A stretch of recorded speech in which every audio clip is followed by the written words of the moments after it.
In 2025, the United States carried out 25 executions, each a chilling reminder of justice's heavy hand. These were men who committed unspeakable crimes, their lives ending under the cold gaze of the state. Their final meals were chosen, their last words spoken. But what led them to this moment? What horrors did they unleash to earn a place on death row? Tonight we uncover the stories behind 8 of the most brutal executions of the year, where the clock stopped ticking and the truth was laid bare. Before we dive in, please like and subscribe to help grow our community. Also, drop a comment of where you're watching from. We'd love to hear from you. Number 1. Kenneth Eugene Smith, a name that echoes through Alabama's dark history. But what did he do to end up strapped to a gurney, breathing his last through a mask of pure nitrogen? In 1988, at the age of 23, Smith was entangled in a sinister plot, a murder for hire that would haunt a small community forever. The victim was Elizabeth Sennett, a 45-year-old mother of 2, known for her kindness and devotion to her family. Elizabeth worked as a school secretary, her warm smile a comfort to students and parents alike. She lived a quiet life with her husband Charles Sennett Sr., a pastor in Colbert County. But beneath the surface, their marriage was crumbling under the weight of debt and betrayal. Charles, desperate for insurance money, hired 2 men, Kenneth Smith and John Forrest Parker, for $1,000 each to kill his wife. On March 18, 1988, Elizabeth was home alone when Smith and Parker arrived.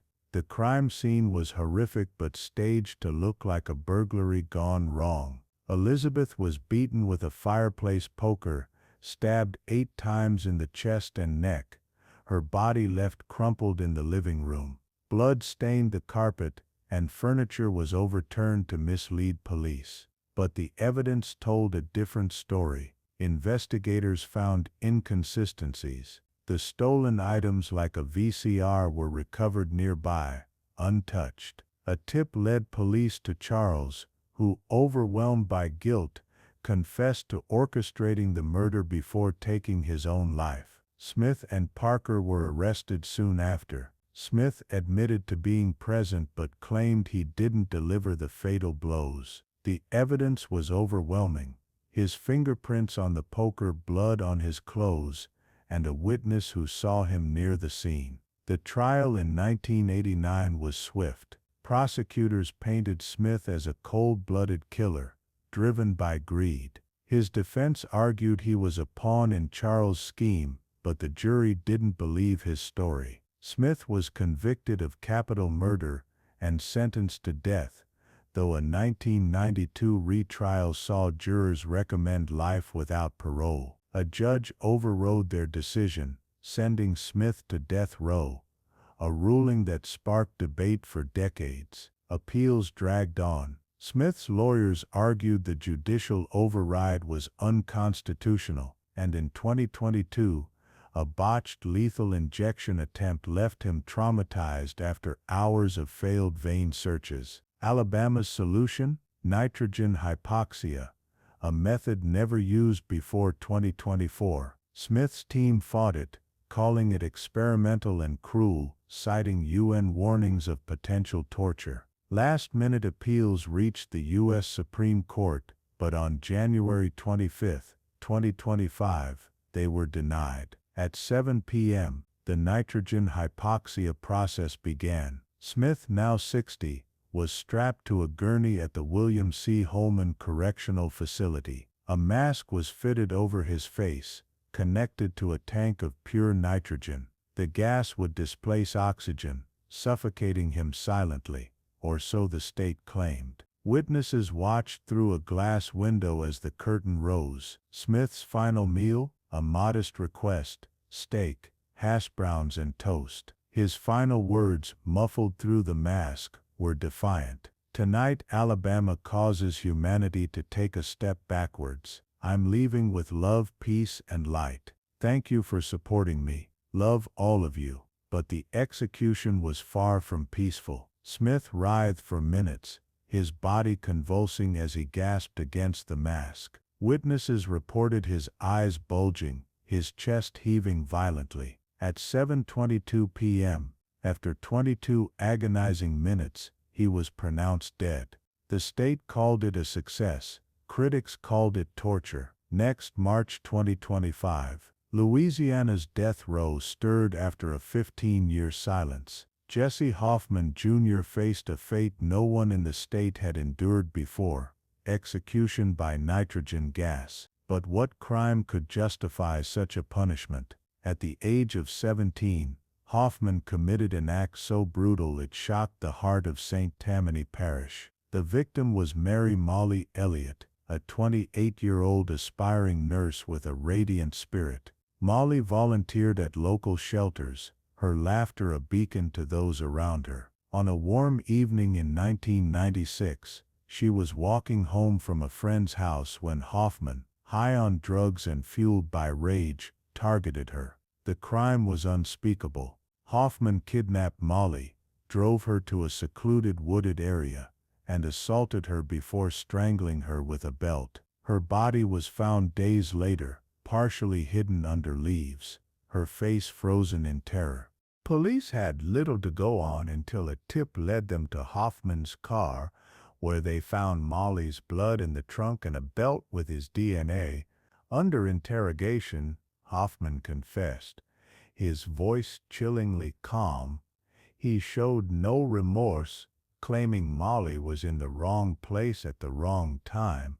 The evidence was damning: DNA, the confession, and tire tracks matching his vehicle.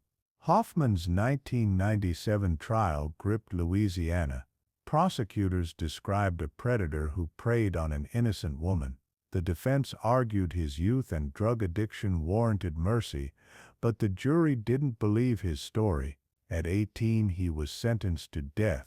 Appeals spanned nearly 3 decades, with Hoffman's team claiming his confession was coerced and his age at the time of the crime should spare him.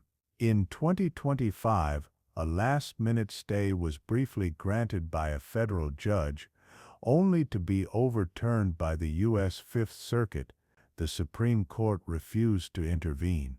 On March 18, 2025, at 6 p.m., the nitrogen hypoxia process began at Louisiana State Penitentiary in Angola. Hoffman, now 46, was restrained on a gurney, a mask secured over his face. Nitrogen gas flooded the system, starving his body of oxygen. His final meal was simple fried chicken, mashed potatoes, and a Coke. His final words, spoken softly, carried weight. "I'm sorry for what I did. I ask the family to forgive me. I'm at peace now." Witnesses described Hoffman's body jerking violently, his hands clenching as the gas took hold. State officials noted convulsive activity, a clinical term for what looked like suffering. At 6:15 p.m., he was declared dead. Molly's family, present in the viewing room, wept quietly, their pain etched deep after nearly 30 years. Next, February 2025, Texas, a state no stranger to the death penalty, prepared its execution chamber once again. Michael Wayne Hall was next in line, but what did he do to end up facing the needle? In 1998, at the age of 34, Hall committed a crime so chilling it left the city of Arlington reeling. The victim was Amy Robinson, a 19-year-old with a bright smile and a gentle soul. Amy, who had a mild developmental disability, worked at a local grocery store, saving money to attend community college. She loved animals and dreamed of becoming a veterinary assistant. On February 15, 1998, Amy was riding her bike to work when Hall and his accomplice, Robert Neville, spotted her. They lured her into their car with a promise of a ride, but their intentions were far darker. The crime scene was a remote field outside Fort Worth. Amy was shot multiple times with a crossbow, her body left in the grass. The killers didn't stop there, they mutilated her to hide their tracks, leaving her barely recognizable, but the evidence told a different story. A witness saw Hall's car near the field, and police found Amy's blood on a crossbow in his apartment. Hall's own boast to a friend about the thrill of the kill sealed his fate. The 1999 trial was a media storm. Prosecutors called Hall a predator who targeted Amy for her vulnerability. His defense argued mental illness and a traumatic childhood, but the jury didn't believe his story. At 35, Hall was sentenced to death. Appeals stretched over 2 decades, with claims of ineffective counsel and questions about his mental competency. A last-minute stay was denied by the Texas Court of Criminal Appeals on February 10, 2025. At 6:02 p.m. on February 14, 2025, the lethal injection process began at the Huntsville unit. Hall, now 61, was strapped to a gurney, an IV line inserted into his arm. The drugs pentobarbital, pancuronium bromide, and potassium chloride flowed one by one, stopping his heart. His final meal was indulgent, a double cheeseburger, onion rings, and a chocolate shake. His final words were brief but heavy. "I'm sorry for the pain I caused. I hope this brings peace to her family." Witnesses noted Hall's calm demeanor, his eyes fixed on the ceiling as the drugs took effect. At 6:10 p.m., he was pronounced dead. Amy's mother, watching from behind the glass, clutched a photo of her daughter, tears streaming down her face. Next, April 2025, Utah, a state that rarely uses its death penalty, chose an execution method from another era, the firing squad. Ralph Leroy Menzies faced the rifles, but what crime landed him in this grim spotlight? In 1986, at the age of 27, Menzies committed a murder that shattered a Salt Lake City family. The victim was Maureen Hunsaker, a 24-year-old single mother who worked as a gas station cashier to support her young son. Maureen was known for her resilience and warm laugh, always putting her child first. On February 23, 1986, Menzies entered her station to rob it. When Maureen resisted, he overpowered her, bound her hands, and drove her to a remote canyon. There he slit her throat and left her body in the snow. The scene was gruesome, blood stained the ground, and her belongings were scattered nearby. Police found Maureen's body after a hiker's tip. Menzies' fingerprints on her purse and surveillance footage from the gas station led to his arrest. Under questioning, he confessed, claiming a drug-fueled rage. The evidence was overwhelming: DNA, the footage, and a knife found in his car matching the wounds. The 1987 trial gripped Utah. Prosecutors portrayed Menzies as a remorseless killer. His defense cited addiction and poverty as mitigating factors. The jury sentenced him to death at 28. Appeals spanned nearly 4 decades, with Menzies' team arguing the firing squad was cruel and unusual punishment. The U.S. Supreme Court disagreed, and on April 22, 2025, his final appeal was denied. At 6:08 p.m., the firing squad process began at Utah State Prison. Menzies, now 66, was strapped to a chair, a target pinned over his heart. 5 marksmen, one with a blank round, aimed from behind a wall. His final meal? A shocking request: lobster tail, garlic bread, and a slice of cheesecake. His final words were defiant. "I lived my life my way. I'm ready to go out my way." The command was given, and the rifles fired in unison. Blood bloomed across Menzies' chest as he slumped forward. At 6:09 p.m., he was pronounced dead. Maureen's son, now an adult, stood among the witnesses, his face unreadable. Next, June 2025, Oklahoma's execution chamber was no stranger to controversy, but the case of Richard Norman Rogem Jr. stirred outrage anew. What did he do to earn a place on death row? In 1984, At the age of 27, Rojem committed a crime so monstrous it scarred the town of Burns Flat forever. The victim was Layla Dawn Cummings, a 7-year-old girl with a love for drawing and a shy smile that lit up her family's world. Layla was Rojem's former stepdaughter, living with her mother after a bitter divorce. On July 7, 1984, Layla was abducted from her apartment while her mother worked a late shift. Rojem, fueled by vengeance and obsession, broke in, took the child and drove her to a remote field. The crime scene was heartbreaking. Layla was raped, stabbed repeatedly, and left in a ditch, her small body covered with dirt to conceal the act. Investigators found tire tracks matching Rojem's truck and a knife with traces of Layla's blood in his possession. A neighbor's tip about his erratic behavior led to his arrest. During interrogation, Rojem denied everything, but the evidence was overwhelming. DNA on the knife, fibers from his truck on Layla's clothes, and his fingerprints at the apartment. His calm demeanor only deepened the horror. The 1985 trial shook Oklahoma. Prosecutors called Rojem a predator who preyed on a child to punish his ex-wife. His defense claimed he was framed, but the jury didn't believe his story. At 28, Rojem was sentenced to death. Appeals dragged on for 4 decades, with his team arguing prosecutorial misconduct and tainted evidence. In June 2025, a federal judge denied a last-minute stay, and the U.S. Supreme Court refused to intervene. At 10:02 a.m. on June 26, 2025, the lethal injection process began at Oklahoma State Penitentiary in McAlester. Rojem, now 67, was secured to a gurney, an IV line delivering a lethal cocktail of midazolam, vicuronium bromide, and potassium chloride.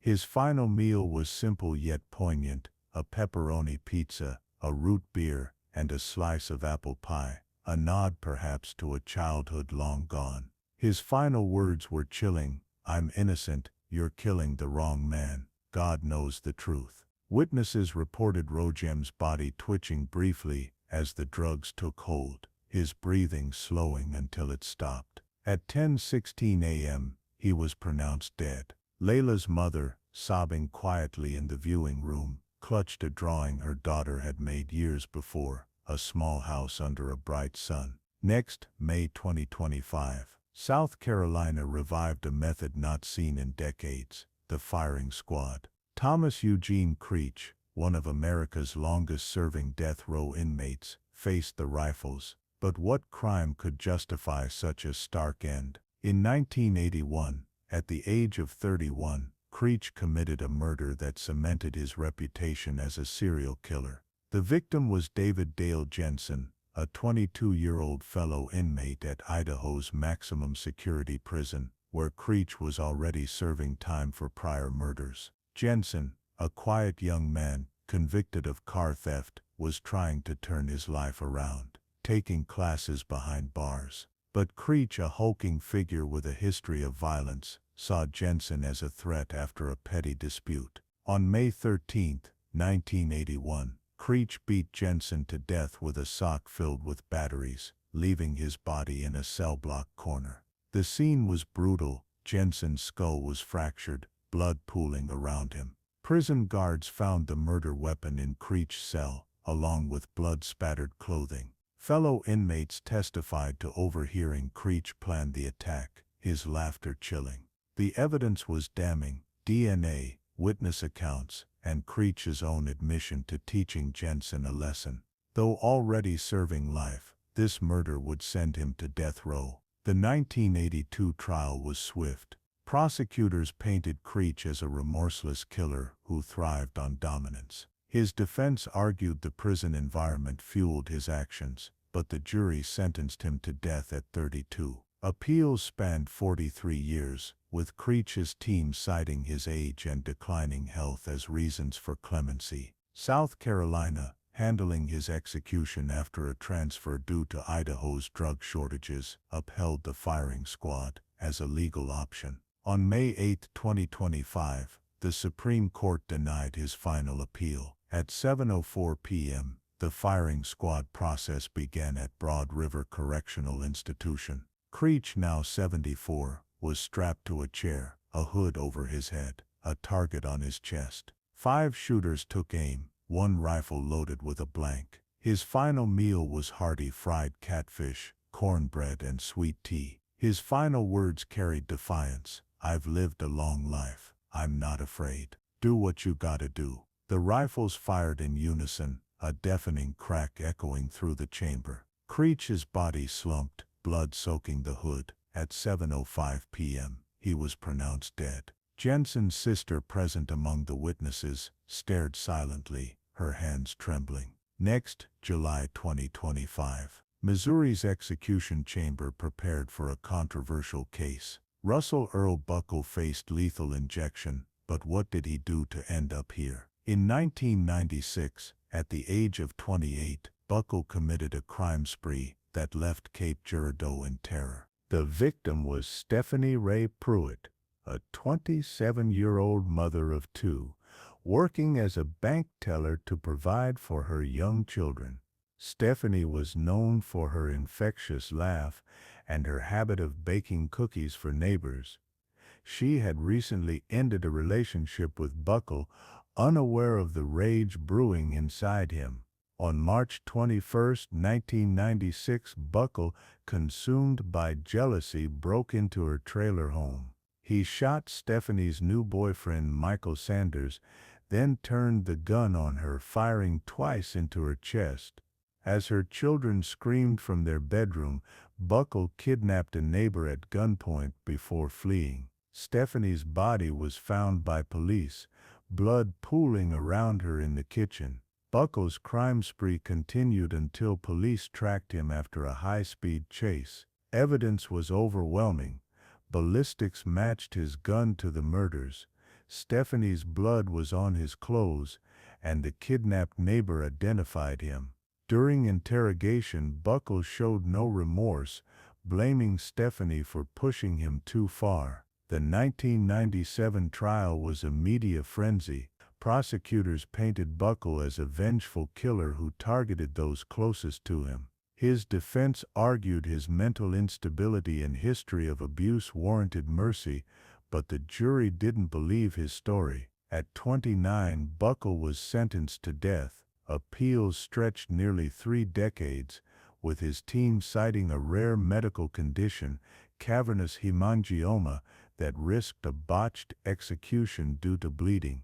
In 2025, the U.S. Supreme Court rejected his final appeal, dismissing claims that lethal injection would be cruel. At 6:01 p.m. on July 1, 2025, the lethal injection process began in Bonne Terre, Missouri. Buckle, now 57, was strapped to a gurney, an IV line delivering a single drug, pentobarbital. His final meal was modest: a roast beef sandwich, fries, and a milkshake. His final words were bitter. "This ain't right. I didn't get a fair shake. Tell my family I love 'em." Witnesses noted Buckle coughing violently as the drug entered his system, his face contorting briefly. Blood trickled from his mouth, a grim nod to his medical claims. At 6:14 p.m., he was pronounced dead. Stephanie's mother, clutching her grandchildren's photos in the viewing room, wept silently, her pain undiminished by time. Next, May 2025. Arizona revived its death penalty after years of legal battles, choosing lethal injection for Clarence Wayne Dixon.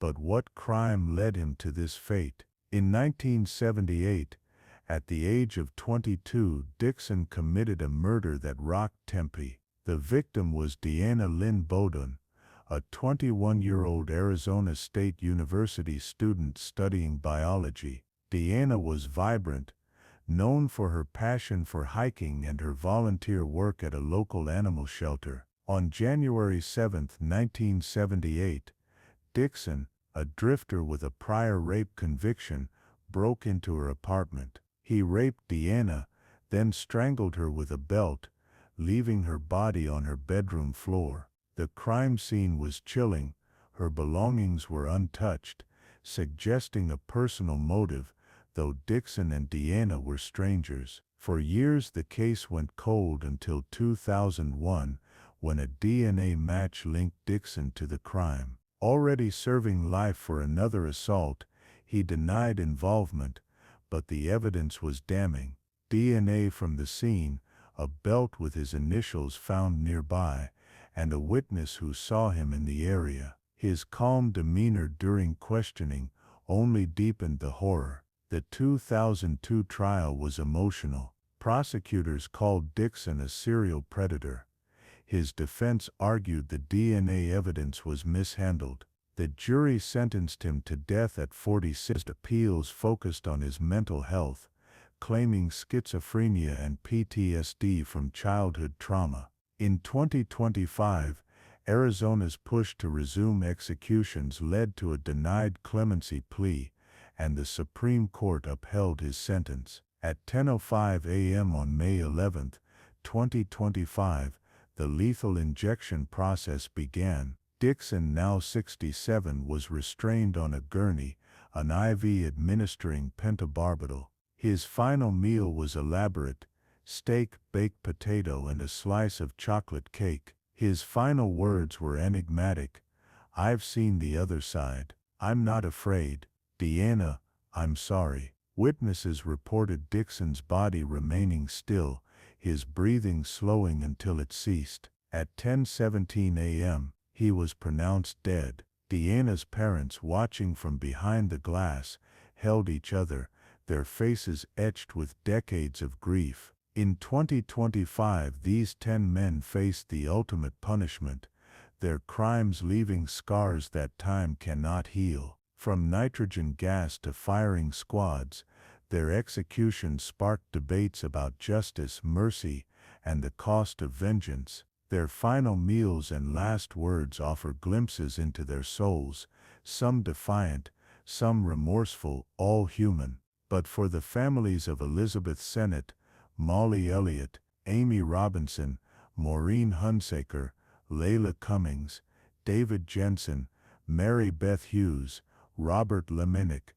Stephanie Pruitt, and Deanna Bowden, the question lingers: does an execution bring peace, or merely mark the end of a long, painful chapter? What do you think about these crimes and methods? Share your thoughts in the comments, and don't forget to like and subscribe for more.